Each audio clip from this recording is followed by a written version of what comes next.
اپنوں کو ہمیشہ اپنے ہونے کا احساس دلاؤ، ورنہ وقت آپ کے اپنوں کو آپ کے بغیر جینا سکھا دے گا۔ فجر کے وقت کچھ لوگ تکیے پہ سر رکھ کر سوتے ہیں اور کچھ لوگ مسلے پہ سر رکھ کر روتے ہیں۔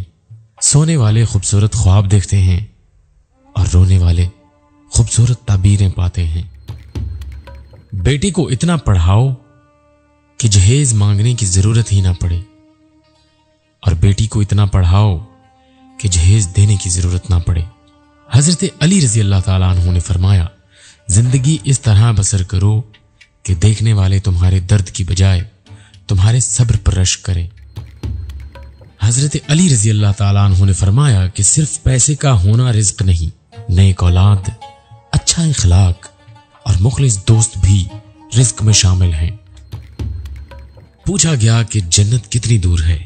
آپ صلی اللہ علیہ وآلہ وسلم نے فرمایا، جنت 2 قدم پر ہے، پہلا قدم نفس پر رکھ دو تو دوسرا قدم جنت میں ہوگا۔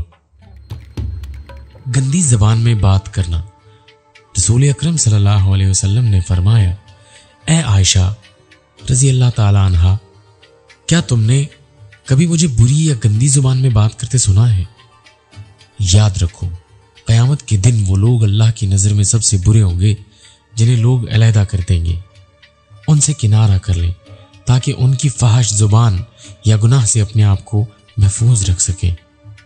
اے نبی، اپنی بیویوں سے اور اپنی صاحبزادیوں سے اور مسلمان عورتوں سے کہہ دو کہ وہ اپنے اوپر اپنی چادریں لٹکا لیا کریں، اس سے بہت جلد ان کی شناخت ہو جایا کرے گی، پھر نہ ستائی جائیں گی، اور اللہ بڑا مغفرت کرنے والا مہربان ہے۔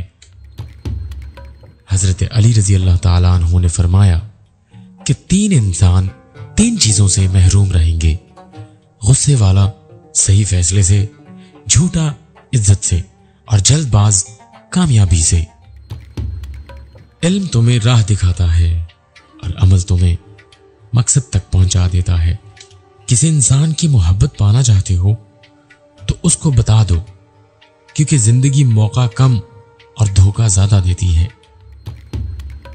نرم مزاج کے بارے میں نبی کریم صلی اللہ علیہ وسلم نے فرمایا، میں تمہیں اس آدمی کی پہچان بتاتا ہوں جس پر جہنم کی آگ حرام ہے اور وہ آگ پر حرام ہے۔